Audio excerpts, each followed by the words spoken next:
देख रहे हैं शहर शहर खबर और मैं हूं आपके साथ आरती तिवारी।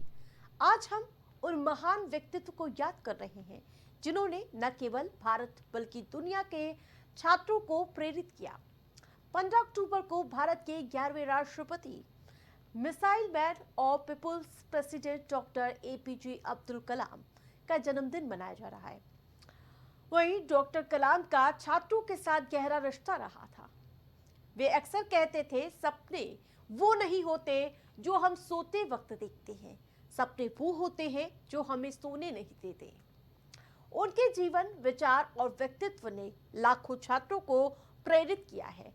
राष्ट्रपति बनने से पहले डॉक्टर कलाम ने साइंस और टेक्नोलॉजी, विशेषकर मिसाइल और अंतरिक्ष अनुसंधान में महत्वपूर्ण योगदान दिया, लेकिन उनका असली जुनून हमेशा छात्रों को पढ़ाने और उनके सपनों को साकार करने में था। उनका मानना यह था कि छात्र ही हैं जो दुनिया में बड़ा बदलाव ला सकते हैं। डॉक्टर कलाम का जन्म 15 अक्टूबर 1931 को रामेश्वरम में एक तमिल मुस्लिम परिवार में हुआ था। स्कूल के समय उनके ग्रेड औसत थे, लेकिन मेहनत और सीखने की लगन उन्हें हमेशा आगे बढ़ाती रही। उनके योगदान के लिए उन्हें कई पुरस्कार भी मिले, पद्म भूषण, पद्म विभूषण और इसके अलावा भारत रत्न। और इसके साथ साथ आज विश्व छात्र दिवस मनाने का उद्देश्य छात्रों के महत्व को समझना, उनके लिए सम्मान और साथ ही शिक्षा के अवसर सुनिश्चित करना है और उनकी रचनात्मकता और उपलब्धियों को सम्मानित करना होता है। डॉक्टर कलाम हमें याद दिलाते हैं कि छात्र केवल भविष्य नहीं बनाते, बल्कि भविष्य के निर्माता होते हैं। उनकी सोच और प्रेरणा आज भी छात्रों के लिए मार्गदर्शन की मिसाल है। अब हम आपको बताते हैं, इस वर्ल्ड स्टूडेंट डे पर हम भी उनके सपनों को आगे बढ़ाने का प्रण लेंगे और जिस प्रकार से छात्र के भविष्य के निर्माता उन्हें कहा जाता है, इसके अलावा उन्हें यानी कि राष्ट्र के लिए पूरी तरह से प्रेरणादायी साबित होता हुआ नजर आए। यही वजह है प्रधानमंत्री नरेंद्र मोदी और इसके साथ साथ मुख्यमंत्री योगी आदित्यनाथ उनकी उसी प्रेरणा को के साथ देश को आगे बढ़ाने के लिए तत्पर नजर आ रहे हैं।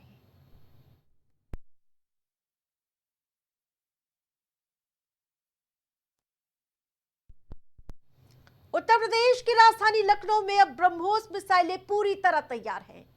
भारत और रूस के संयुक्त प्रयास से बनी इस मिसाइल को जहां 18 अक्टूबर को रक्षा मंत्री राजनाथ सिंह और मुख्यमंत्री योगी आदित्यनाथ द्वारा लॉन्च की जाएगी।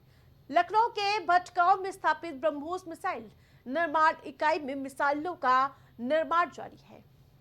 इस इकाई का उद्घाटन इस साल 11 मई को रक्षा मंत्री राजनाथ सिंह ने किया था।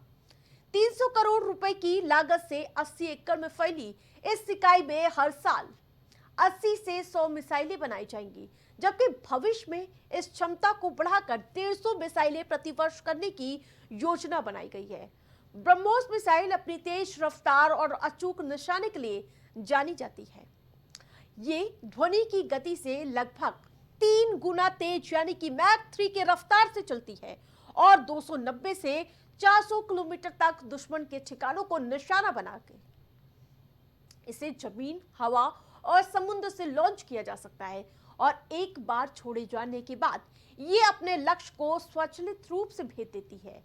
ये खासियत है ब्रह्मोस की और हाल ही में ऑपरेशन सिंदूर में ब्रह्मोस ने पाकिस्तान के कई एयरबेस को ध्वस्त कर दिया था।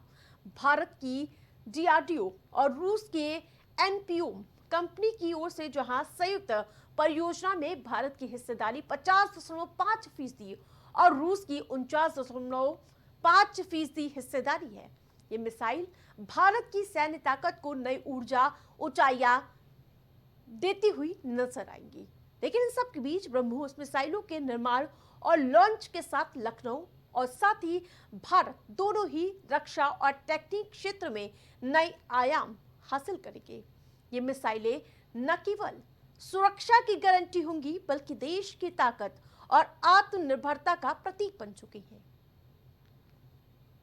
तो ब्रह्मोस की पहली खेप जारी होगी, जिसके लिए जहां आपको बताते चले रक्षा मंत्री राजनाथ सिंह लखनऊ आएंगे और साथ ही मुख्यमंत्री योगी आदित्यनाथ भी साथ में मौजूद रहेंगे। और अब कहीं ना कहीं आत्मनिर्भर भारत को जो संकल्प लेकर मोदी सरकार आगे बढ़ती हुई नजर आ रही है, उसके लिए एक ऊर्जा प्रदान करने वाला कदम माना जा रहा है।